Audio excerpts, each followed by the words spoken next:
8:21, we're going to turn our attention to Manchester City Council meeting that was held last night, as we're joined by Manchester City Manager Tim Vick.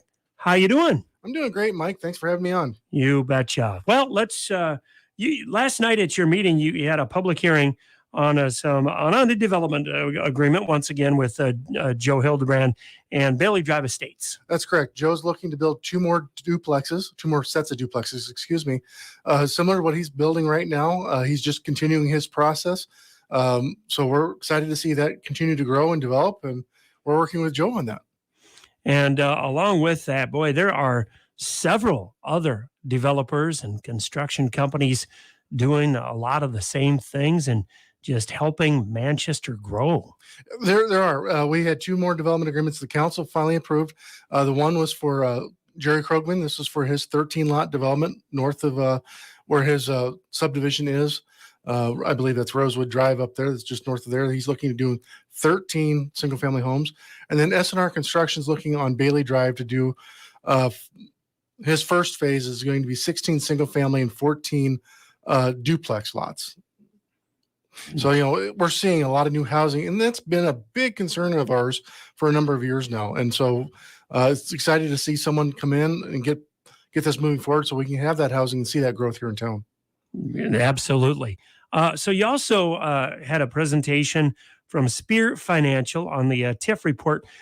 First of all, explain what that all is and how Manchester fared in that report. Sure. Our TIF report is our tax increment financing report. So basically what this is it goes through our general obligation bonds, it goes through our TIF bonds, our revenue bonds. So it's a compiled report for us. Talks about what the city debt is and where we're at and how we're doing and what percentages we're using.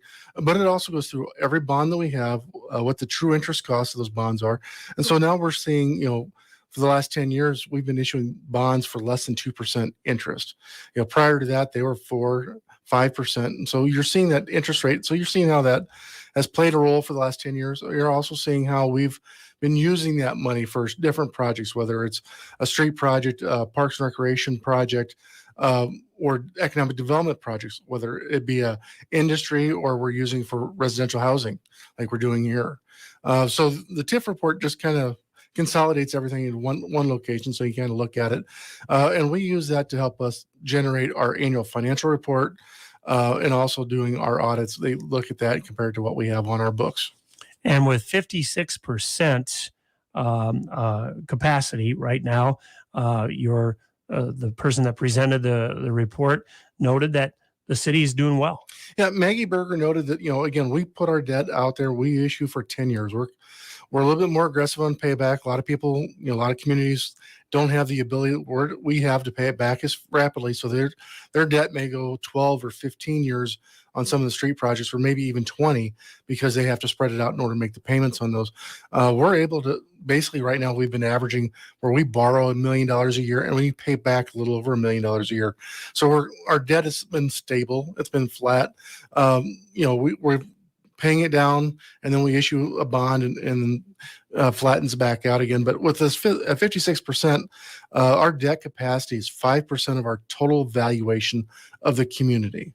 Okay, and so that's about $18 million. That's our total capacity that we statutorily we can borrow up to. Now we don't want to do that. That's that changes everything for us. So we're right now sitting at $9 million in general obligation bonds. Or TIF debt as well. Most of it is general obligation. We don't use TIF bonds because the interest rates are a little higher. We have $3 million in outstanding revenue bonds. Now, revenue bonds do not count against your debt capacity because revenue bonds are not paid for and cannot be paid for by property tax. They have to be paid for by revenue fees, which is your utility, your water and sewer bills.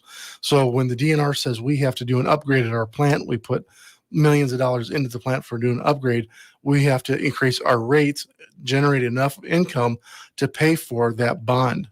And so that's where you're seeing some of the small towns and other communities are seeing their water and sewer rates increase because they're doing what they have to do to meet the DNR requirements, to meet the Clean Water Act requirements. And so those costs have to be spread out against the users of utility. And so for a smaller town, it's harder because you don't have as many users. So that cost goes up. If you're a larger community, you have more users, so you can spread that cost off. So it's not as big of an impact. But, back in 2010, when we did the wastewater plant, that was a $7 million project. And so we saw our sewer rates increase tremendously. And I know I've had people talk to me, well, when this bond's paid off, do we see those rates drop off? And unfortunately, that's not how it works, because what will happen is the life cycle of the wastewater plant will probably have another improvement we're going to have to make. And so there'll be another bond issued at some point to make sure we can still meet the requirements of the Clean Water Act and the DNR. All right. So talking before that, a little bit about the growth and everything with the residential new neighborhoods being built, that sort of thing. All kinds of things come together along with some, you got to talk about this and get people involved. And tomorrow night, you have a meeting coming up that is just going to help keep Manchester moving forward. That's correct. We are participating in the Keep Iowa Beautiful Hometown Pride event. So right now what we have is a kickoff meeting tomorrow night, 6 o'clock at the community center in the fairgrounds. Basically, we want to talk about and inform people what this is. What is the Hometown Pride? How can we use it here in Manchester? And then we're looking for people that want to participate, be part of the committee, and be part of the group that takes on some projects and work within the community to do the Hometown Pride. All right. So anybody's invited to come to that? Anybody and everybody's invited to be part of that. We're looking for volunteers. We're looking for ideas. We're looking for ways that we can enhance and improve our quality of life in Manchester and the experience people have when they come to town. All right. Anything you want to add today, Tim? Just look forward to seeing everything going on. I've lost it now. I'll get back to you.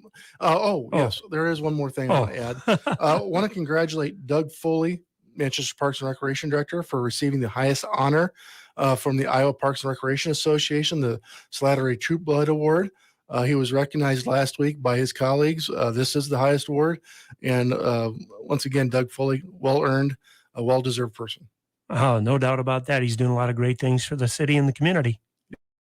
Very good. Tim Vick with us, Manchester City Manager, today, talking about last night's Manchester City Council meeting and a few other things. And thank you for stopping by. Thanks, Mike. And our guest of the day segment brought to you by Bill Thomas Farm Bureau Financial Services.